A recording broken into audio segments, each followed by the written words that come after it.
기술이사 박지현입니다. 반갑습니다.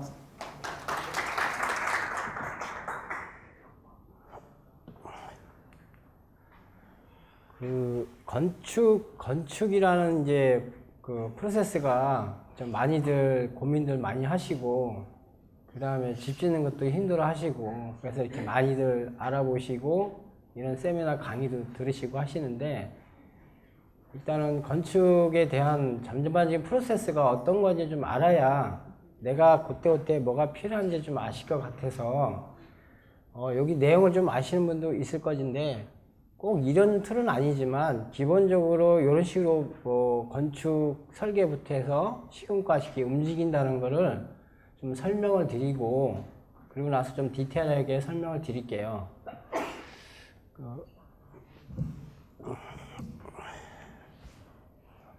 많이 못 거는구나.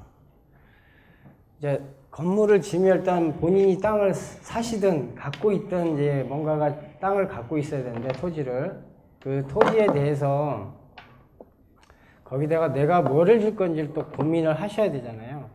그거는 아무도 해주는 게 아니라 여러분 스스로가 하셔야 돼요. 그 서울 시내의 한복판에 상업지역에다가 주택을 지을 수는 없잖아요. 상가를 지을 거잖아요.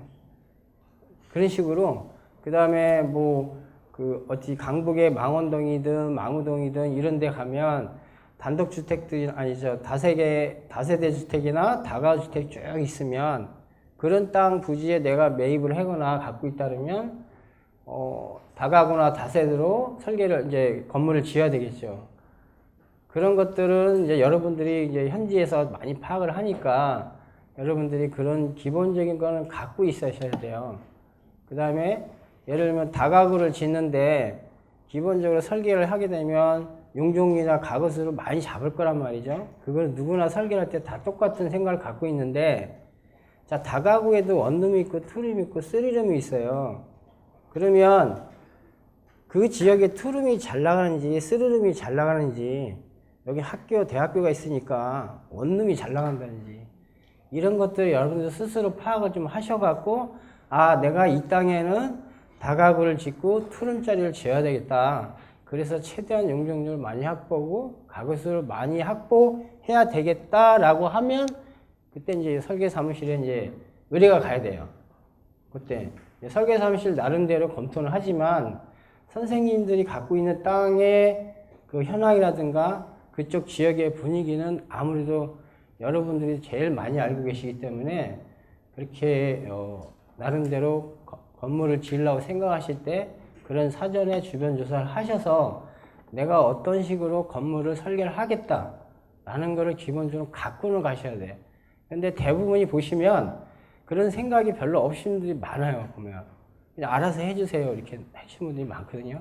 근데 알아서는 절대로 안 해줘요. 그러니까 여러분들이 필요한 거를 조곤조곤하게 얘기를 다 해서 머리에 기억이 안 되면 노트에다 적어서 이 건축 설계 사무소, 저 뒤에 보이시죠? 건축 설계 사무소에다가 이제 의뢰를 해야 돼요. 내가 이렇게 설계 좀 해주세요. 라고. 그러면 이 친구들이 고민을 해서 설계안을 만들 거예요. 그러면 여러분들이 생각하는 안대로 계획안이 나온단 말이죠. 그러면 좀 훌쩍으로 하시겠죠. 근데 그게, 내가 원하는 그런 말들이 많이 안 가면 설계사가 나름대로 주변 조사해서 알아서 계획을 해갖고 와요. 그러면 내가 생각하는 안하고 많이 틀릴 수가 있거든요. 그러면 계속 바꾸게 되고 시간은 가고 돈들을 더 들고 이런 상황들이 벌어진 일이 비일비재하니까, 일단은 땅을 갖고 계신 분들은 내가 여기다 뭘 짓 건지 목적이 정확해야 되고, 그 목적이 정확해지면 어떤 식으로 건물을 계획을 할 건지에 대한 거를 나름대로 고민을 하셔서 이 설계 사무실에다가 의뢰를 하셔야 돼요. 그러니까 그 의뢰를 하시면 이제 이번주로 우리가 흔히 이제 일반적으로 통상 가설계라고 하는데, 설계 사무실이 내가 이렇게 설계를 해달라고 요구를 하면 기본적으로 기본 설계를 해요. 그 기본 설계를 하면 거기서 이제 내가 원하는 대로 계획이 되면 설계 계약을 하시겠죠. 그 다음에 설계 계약 끝나면 이 친구들이 이제 건축 인허가를 낼 거고요. 그 다음에 건축 인허가를 내면, 그 건축 허가 도면 나와 있는 것 같고 공사하기는 힘들어요. 나중에 문제가 많이 생길 수가 있거든요. 허가 도서보다 조금 더 디테일하게 그리는 것들이 이제 실시 설계예요. 요 실시 설계가 시공사에다가 넘겨주는 도서예요. 이렇게 집을 지으세요라고 하는 도서거든요. 그러니까 이게 잘 나와야 돼요. 선생님이. 그러면 이제 설계 사무실은 이제 업무가 이렇게 진행이 되고, 시공사는 뭐 하냐면 이 시설계 나온 거 하고 건축주분께서 이 시설계가 어느 정도 나온 상태에서 자재 결정을 좀 하셔야 돼요. 설계 사무실이랑. 이거는 이제 뭔 얘기냐면, 예를 들면 한 5층짜리, 6층짜리 다세대 다가구를 짓는데 상가 포함해서 엘리베이터가 설치가 되잖아요. 그러면 엘리베이터를 현대 걸 쓴다든지, 뭐 티스앤크루프로 쓴다든지, 뭐 다른 걸 쓴다든지, 뭔가 이렇게 자재에 대한 걸 좀 정확히 줘야 돼요. 그러니까 아주 디테일한 까지는 아니지만 큼직큼직한 것들. 예를 들면 창호가 PVC 플라스틱 창호인데 하이샷인데 그거를 에질 걸 쓸 건지 KCC 쓸 건지 그런 식으로 나름대로 자재를 좀 여러 스스로가 결정을 하셔야 돼요. 그래서 오늘 같은 세미나에 또 요 밑에 박람회 그 자재 전시도 하시잖아요. 그런 것도 보시고 가셔야 되는 게 나중에 건물을 지을 때 굉장히 도움이 많이 되셔요. 그래서 이 설계 사무실이 인허가 내고 실시 도면 그리고 그 다음에 선생님이 나름대로 설계 사무실하고 자재 결정하면 이 도서랑 이 자재 결정한 거랑 두 개를 합쳐서 시공사에 줍니다. 시공사에. 그러면 시공사에서는 요 실시 도면하고 자재 결정하고 이 시트를 갖고 물량을 뽑아요. 그러니까 이 5층짜리 건물에 여기 레미콘이 뭐 300 세제곱미터, 우리 일본말로 이제 300루베 정도 들어간다. 계산을 해보니까 철근은 40톤이 들어가더라. 뭐 그런 식으로 물량을 쭉 뽑습니다. 몰타는 얼마 들어가고 조종은 몇 장이 들어가고 이런 식으로 디테일하게 또 뽑거든요. 여기 이제 그런 거를 내역서 작성이라 하는데 요거는 좀 이따가 좀 디테일하게 설명을 드릴게요. 그러면 이 시공사는 이 내역서 작성을 물량을 뽑아서 거기다 단가하고 인건비 단가를 넣어서 이 내역서를 만듭니다. 그 내역서가 토탈 합계가 공사비예요. 그러니까 여기서 이제 중요하게 생각하는 게 뭐냐면 이 건축 설계 사무실에서 인허가를 내고 이렇게 설명을 드릴게요. 이 시스 설계를 이 기본 계획부터 해갖고 시스 설계까지를 100이라고 잡아요. 100% 잡으면 여기 인허가 내는 도서까지가 한 60에서 70% 정도 도서를 그리면 관에서 인허가 나요. 건축 허가 납니다. 근데 이제 보통 우리가 흔히 얘기하는 뭐 면허 없이 집장사 하시는 분들은 이 인허가 도서 갖고 내가 평당 얼마에 할게 이렇게 많이 제안들 하시죠. 그러니까 거기에 대한 자재나 이런 결정이 하나도 없어요. 도면도 굉장히 러프해요. 허가 도면 자체가. 그거 갖고 물량 뽑는 것도 어려운데 이거 갖고 이제 공사를 하겠다고 하시는 분들이 많아요. 그러다 망가져서 울면서 또 이렇게 상담하시는 분도 계시거든요. 좀 안타깝지만 이 100%를 만들어야 돼요. 중요한 거는. 그래서 설계 계약을 할 때 설계 사무실에다가 강하게 얘기를 해서 시설계를 디테일하게 좀 많이 그려달라고 요구를 하셔야 돼요. 어차피 건축주가 갑이고 설계 사무실 을이기 때문에 얘기를 하셔야 되는데, 예, 제가 이렇게 이게 보통 이렇게 보면은 아시는 분, 와이프의 친구라든지 와이프의 친척인지 내 친척의 외가지 이런 식으로 한 다리 건너서 다 아시는 분한테 이제 설계를 의뢰하다 보니 이거를 요구를 못 하시더라고. 요까지는 설계사무실 알아 해주는데 요구를 못 하셔. 이게 중요한 건데 이거를 요구를 많이 못 해갖고 결국은 이제 잘 만나서 자연스럽게 집을 잘 지으면 다행인데 그럴 확률이 많지는 않기 때문에 그런 거예요. 그래서 여러분들은 어차피 나중에 집을 지으시고 할 사람분이니까 인허가 설계 사무실에다가 6월 때 인허가 도서에다가 좀 디테일하게 도면을 그려라. 시공도서를. 이렇게 계약서에 넣든가 아니면 요구를 하셔야 돼요. 그래야 나중에 이제 이 시공사 관리에서 문제가 안 생길 수가 있거든요. 그러면 시공사는 물량을 뽑아서 내역서 작성을 해서 공사비가 얼마 이렇게 나오겠죠. 그럼 거기에 맞춰서 내가 그 계약금 도급 계약을 하면 돼요. 그러면 이제 도급 계약을 하면 이제 착공하겠죠. 이 도급하기 전에 이제 감리 계약을 해야 됩니다. 착공할 때. 착공은 신고고요. 시공사가 시공사가 견적 의뢰하고 그 다음에 공사비 결정을 해서 계약을 하면 착공이 들어간단 말이죠. 관할 관청에 착공 서류가 들어가는데 이때 설계 계약서, 감리 계약서, 그 다음에 시공 계약서가 같이 들어갑니다. 그래서 이제 감리는 해야 돼요. 근데 지금 소규모 건축물 같은 경우는 법정 감리에서 그냥 법으로 일단 감리를 하게끔 돼 있어요. 상조 감리는 아니고 이제 법정 감리라고 흔히 얘기하면 기초 칠 때 한 번, 5계층마다 한 번, 제일 꼭대기 지붕 칠 때 한 번은 가라라고 돼 있어요, 법에. 그러니까 그 감리가 공정관리나 기성관리나 이런 게 안 돼요. 그러니까 그렇게 안 해요, 업무가. 그러니까 좀 층수가 높으면 한 3번이나 4번 정도 이제 현장에 오시는 거죠. 사고가 없으면, 큰 문제가 없으면. 그렇기 때문에 감리는 도면대로 잘 돼 있냐, 없냐, 공사가 돼 있냐, 없냐만 확인하는 거예요. 지금 법정 감리는. 그래서 이제, 이번 6월 27일 날 이후로는 이제 직영 공사가 거의 안 되잖아요. 거의 안 되니까 지금 상태에서는 200평 이하는 직영 공사가 지금 가능해요. 그러면 이제 내가 착공 서류를 넣을 때 시에 관할 관청에다 착공을 넣을 때 직영을 해서 내가 공사하겠다, 건축주가. 그렇게 되면 그 관할 관청에서는 업체를 하나 정해줘요. 감리회사를. 이 업체랑 계약하세요라고 감리사가 정해집니다. 직영 공사일 때는. 근데 이제 직영 공사가 아니고 나는 건설회사랑 계약을 해서 착공할 거야. 그러면 건축주가 이 설계 사무실에다가 감리를 의뢰할 수도 있고요. 다른 사람한테 또 의뢰할 수 있어요. 마음대로 할 수 있다는 얘기예요. 관해서 하는 게 아니고. 근데 업무는 똑같아요. 아까 기초 실태 한 번, 5계층마다 한 번, 지붕 실태 한 번. 업무는 똑같습니다.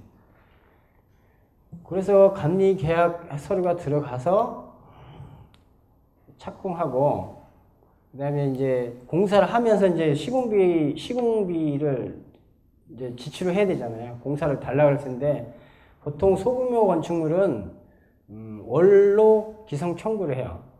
내가 한 달에 이만큼 공사를 했으니까 돈 주세요. 이렇게 청구합니다. 조그만 공사는 보통 소규모는. 그런데 이게 이제 자금 관리인데 이게 중요한 거죠. 자, 제가 건설사인데 이번 6월달에 공사를 했어요. 이만큼 해갖고 2억을 청구한단 말이죠. 그러면 여러분들은 2억을 주셔야 되잖아요. 내가 공사를 했으니까. 근데 2억을 했는지 안 했는지 모르시잖아. 여러분 전문가가 아니니까. 그러니까 그런 관리를 좀 해야 되는 거예요. 그래서 여러분들이 여기 와서 세미나 들으시고 공부를 좀 하시는 걸로 알고 있는데 이 툴을 좀 아셔야 된다는 이런 것들이 문제가 생긴다고요. 그렇다고 자금이 나가요. 2억이 오케이 해서 확인해 괜찮아. 2억 정도 했네? 좋아. 그럼 나가. 그럼 그 돈이 어디 가냐면 시공회사 통장으로 들어가잖아요. 그럼 시공사는 실제로 시공회사가 일하는 게 아니라 그 하도업체 또 있잖아요. 골조, 미장, 철콘, 타일, 내장 많거든요. 업체가, 하도업체가. 그 업체들한테 뿌려야 되는데 보통 그게 안 뿌려지거든요. 시공사가 돈을 돌려요. 자기 것 좀 급한 거 끈다고. 그러면 이 사람들은 한 달 동안 일했는데 못 받는 거야. 그럼 다음 달로 넘어가야 또 일해요. 그러면 2달치가 밀리죠? 근데 조금 줘요. 이제 밀리니까. 이제 그러면 이제 열받아서 안 해. 지금 가버려요. 일하다 말고. 그렇게 되면 이제 현장이 문제가 되죠. 스톱이 되고. 공정이 엇갈리면 어떤 일이 벌어지냐면, 자, 방수로 해갖고 타일까지 붙였는데 설비가 와서요, 타일 깨요. 배관이 안 돼갖고. 타일 깨버려요. 그럼 방수도 깨져요. 공정관리가 안 되면 그렇게 돼요. 그래서 굉장히 중요한데 그러니까 자금 집행도 잘 보셔야 된다는 얘기예요. 좀 더 많이 공부를 하셔야 되는데 이거 조금 디테일한 게 필요해요. 전문가가 좀 필요한 건 있어요. 실질적으로 아까 이 내역서 작성을 한다고 그랬잖아요. 이 도급 계약을 할 때 이 내역서까지 같이 계약이 들어가요. 그리고 여러분들이 생각하는 이 자재 시트 만든 거 있죠? 이것까지 같이 넣어요. 계약서에. 내역서. 내가 자재 결정했던 거. 그 다음에 실제로 계약서. 그렇게 해서 세 개가 들어가면 나중에 시공사가 자재를 바꾸거나 이런 거에 대해서는 조금은 이제 핸들링 이제 여유치가 없는 거예요. 그러니까 여러분들이 좀 큰 소리 칠 수 있는 계약서에 이렇게 돼 있으니까 하라고. 근데 보통 이렇게 안 하시죠.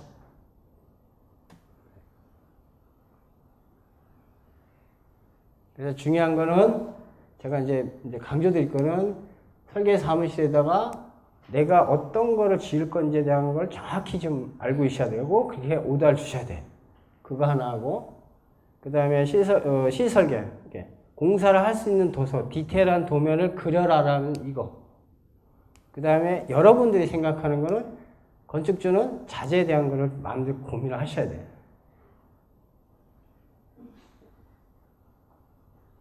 이제 그게 큰 틀이고 그 다음에 이제 이 자금 집행에 대해서 이제 컨트롤 하셔야 돼요. 볼 줄 아셔야 된다는 얘기예요. 그래야 사고가 덜 나고 공사가 잘 진행이 되고 하신다는 얘기예요. 그래서 이제 입주하시면 돼요. 이게 시공사는 공사하면 뭐 소방 필증, 뭐 수도 뭐 확인증, 가스 확인증, 뭐 이런 증증증들이 다 얘가 줘요. 이게 어디로 가냐면 설계사무실로 가요. 설계사무실이 그 처음에 허가 낸 거랑 준공 때 한 칸만, 그러니까 평면도나 이런 게 조금 바뀐 게 있으면 조금 수정을 해서 현재 공사된 대로 도면을 그리고 바꾸고 이 필증들을 다 받아서 관할 관청에 이제 사업 승인 신청하면 됩니다. 아니, 사용 승인을. 이게 이제 준공이라는 얘기거든요. 그렇게 하면 이제 준공이 나고, 이 조그만 건물은 준공을 누가 내냐면 특검이 냅니다. 옛날에는 공무원들이 현장을 나가서 조사를 했어요. 아주 오래된 얘기지만, 그때 나가면 이제 현장, 소장, 시공사 엄청 돈 줬죠, 이렇게. 이제 그게 비리가 많으니까 못 나가요. 공무원들은 못 나가요. 근데 그 다음에 이제 법정감리라고 있잖아요. 감리제도를 줬단 말이에요. 근데 감리도 아까 말씀대로 기초 한번 나가고, 5기층마다 한번 나가고, 지붕 칠 때 한번 나가고, 5층짜리 건물면 기초하고 뚜껑만 칠 때 가면 딱 두 번밖에 안 가요. 법적으로 따지면. 근데 안 되는 거야, 그게. 그 이제 그 두세 번밖에 안 나가는데 돈은 조금 주고 두세 번밖에 안 나가는데 이 사람이 그 건물을 제대로 지었는지 아닌지 확인이 안 되는 거예요.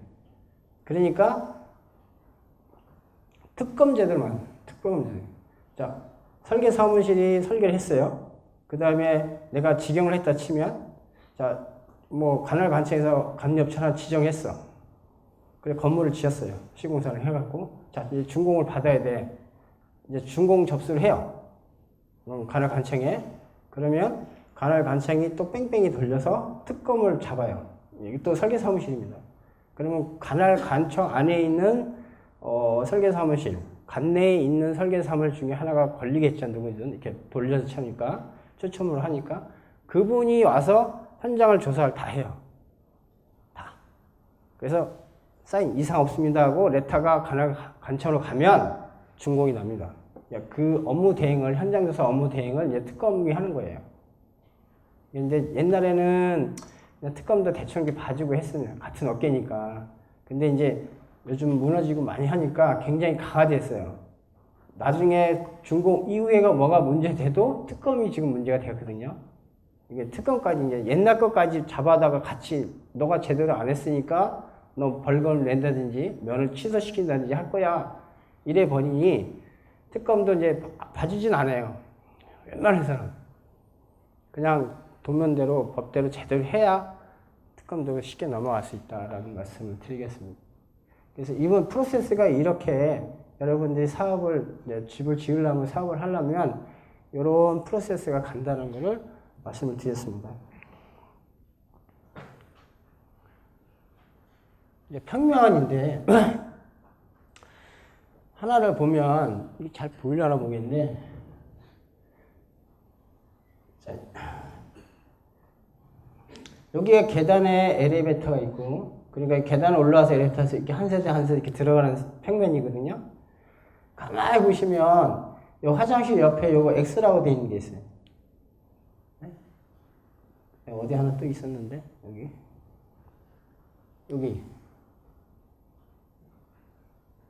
요게 파이프 샤프트예요. 그러니까 수도관 같은 거, 그 다음에 오수관, 그 다음에 화장실의 바닥 배수관, 천정에서 이렇게 꺾어서 오잖아요. 그럼 어디로 내려야 되잖아요.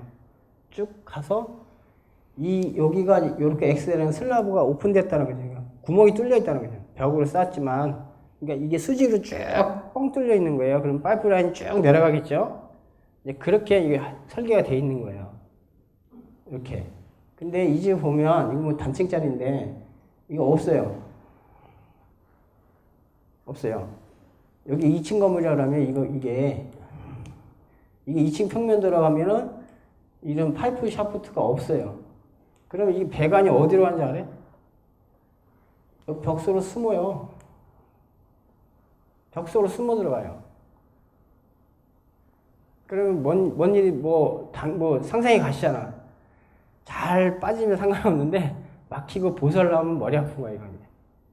얘는 여기 점검구가 있단 말이에요. 이렇게 조그만 거, 철문 같은 거, 600, 600짜리 이렇게 열어요. 메인으로 가는 데는 없어요. 조인되는 데에 철문이 하나씩 있어요. 아파트 양쪽에 들어가면 이렇게 입구 있는 것처럼 거기 점검할 수 있는 문이거든요. 그러다 보니 설계가 이게 아니라는 얘기예요.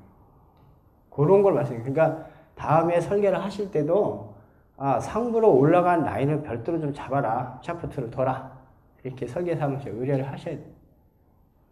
안 하면 안 해요. 설계사무실도. 하는 업체도 있고. 자, 이게 이제 도면인데 봐요. CC도면이라고 간단히 이제 이해를 시켜드리면, 자, 여기서 여기까지가 4.3m인가, 정확히 안 나오는데, 4.3m예요. 센터에서 센터가. 그 다음에 창이 이제 하나, 두 개가 있죠. 그쵸? 자, 여기서 창이 여기 두 개가 있는데, 이 센터에서 얼마 떨어진지 모르잖아. 없어요. 그쵸? 여기 이제 디멘션 치수선이 이렇게 하나 돌아서, 여기서 얼마, 여기서 얼마, 요거 얼마, 요거 얼마 해서 얼마. 다 와야 돼요. 그래야 시공사가 그대로 시공할 거 아니에요. 이거 하면요, 시공사가 지 맘대로 해요. 그 인면은 내가 이렇게 봤는데, 다르게 좀, 얘를 붙일 수도 있어요. 없으니까. 무슨 얘기인지 이해되시죠? 이게 이렇게 좀 디테일하게 나와야 된다는 얘기. 디테일하게. 하나만 더 하면, 화장실 같은 경우는 요즘 전개도를 안 그리거든요. 전개도 같은 거 그리셔야 돼. 거기에 화장경, 방석 거울도 있고요. 그 다음에 양변기도 있고, 그 다음에 세면기도 있죠. 근데 양변기, 세면기 위에 턱을 보통 두잖아요. 비누나 이 샴푸 같은 거 넣을 수 있게. 그거 평면에 없으나 인면에 어디 없으면 안 해요. 그 나중에 해라 그래요. 공사할 때 돈 주세요 그래요.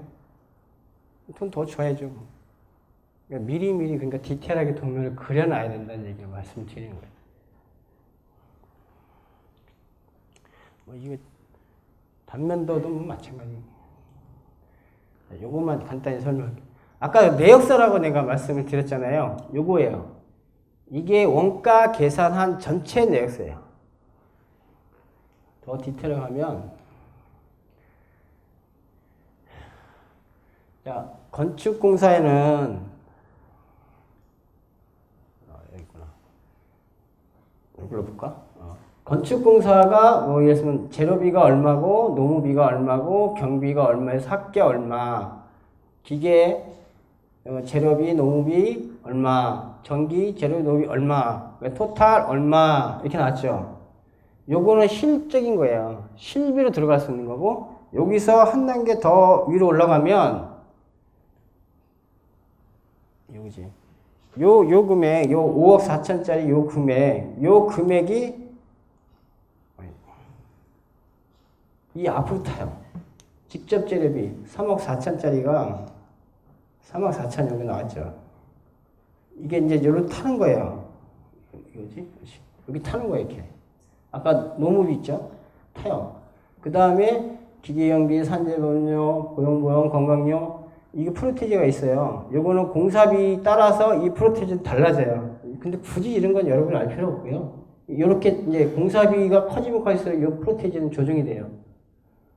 그렇게 해서 그런 거 다 하고, 그 다음에 회사 관리비, 재료비, 노무비, 경비의 6%.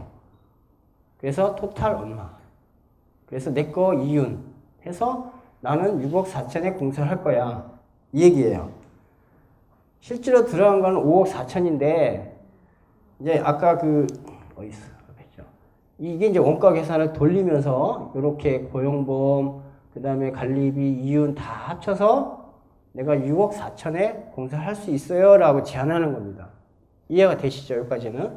그 다음에, 빨리빨리 넘어. 건축공사에는 이제 큰 거잖아요. 일식 됐단 말이죠. 건축공사에는 공통가설, 가설, 토목, 철근, 조적, 석공, 요거 많아요. 내용이 많아요. 더 많아요. 기본적으로 이제 이렇게 들어가면 요것도 공통가설도 일식이에요. 재료비 얼마, 농비 얼마, 경비 얼마, 합계 얼마. 그러면 이 공통가설이 뭐냐? 이렇게 나와요. 디테일하게. 컨테이너 사무실 해서 한동 그 경비를 쳐서 그 다음에 창고 하나 줘야 돼. 이거. 그 다음에 화장실 하나 갖다 놔야 돼. 울타리 설치하고 경계 측량, 한양 측량 해야 되지. 그 다음에 뭐 폐기물 처리비, 도로 보수비 뭐 이런 것도 다 넣는 거예요. 이게 이제 쉽게 말하면 공통가설이에요. 그 공통가설에 여기에 타는 거예요, 앞으로. 이렇게 디테일을 목록을 쭉 적어요. 이게 이제 요 뒤로 이게 건수가 많아지면 이런 아이템들이 많아지면 이제 장수가 넘어가겠죠. 쭉 그 다음에 이제 가설공사 또 쭉 넘어가고 그 다음 콘크리트 공사, 그 다음 석공, 뭐 미장, 내장 다 들어가죠. 그래서 이게 다 개인별로 다 물량이 나오는 거예요. 이해가 되시죠? 그래서 이 물량이 시공사에다 뽑는 겁니다. 아까 제가 처음 얘기했던 시공사에서 이렇게 뽑아야 돼요.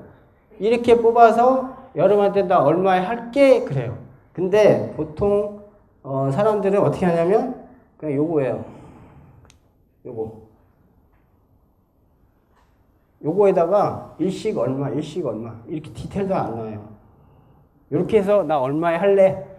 이렇게 얘기를 많이 하죠. 시공사, 이제 집장사 하는 분이나 아는 사람 통해서 한다 그러면 이게 러프하게 나와요. 예, 그게 위험하다고 말씀을 드린 거고요. 그 다음에 철근 콘크리트. 이렇게 이제, 여기 3번, 4번, 5번 아까 순번들에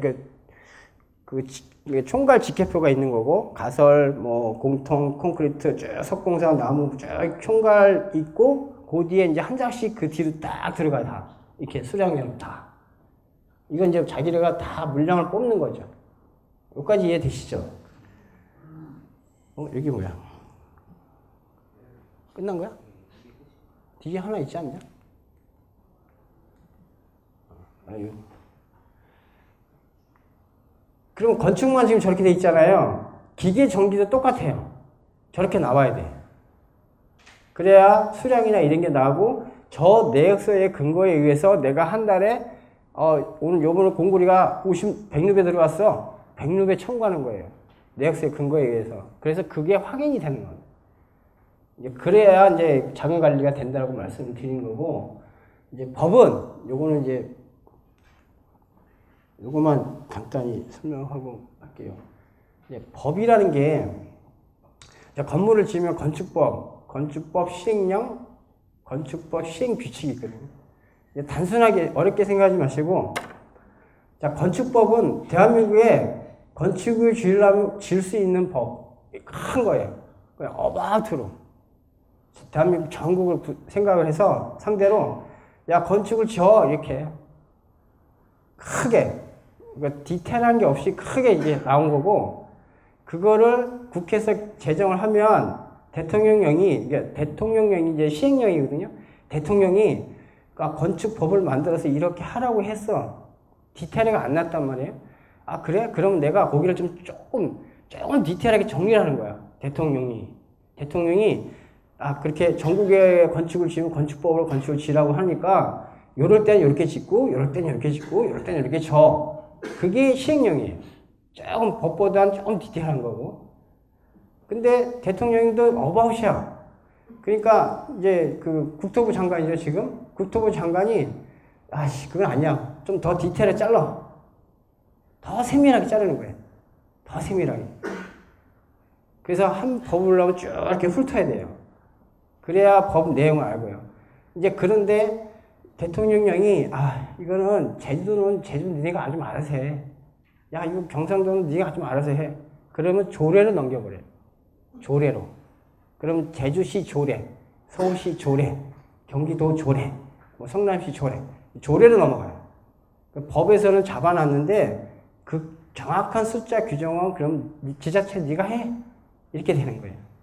제가 설명드리려는 내용이 이런 겁니다.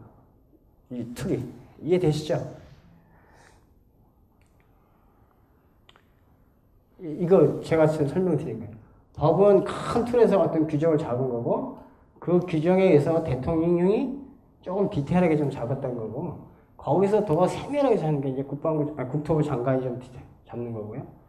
그게 싫으면 이게 이 규칙에서는 조례로 못 넘겨요. 장관이 조례 지자체 장차하고는 이게 안 돼요.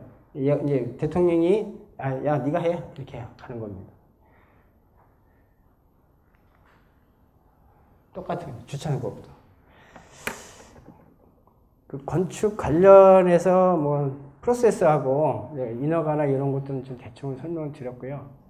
조금 더 알고 싶으면 이제 우리 회사나 이쪽 상담하시면 될 것 같고 시간이 많지가 않은데 여기까지 강의를 마치겠습니다. 뭐 질문사항 있으십니까? 이제 집 짓다 10년 늙지 말자. 건축 위험 관리, 설계 건축 비교견적 플랫폼 닥터빌드.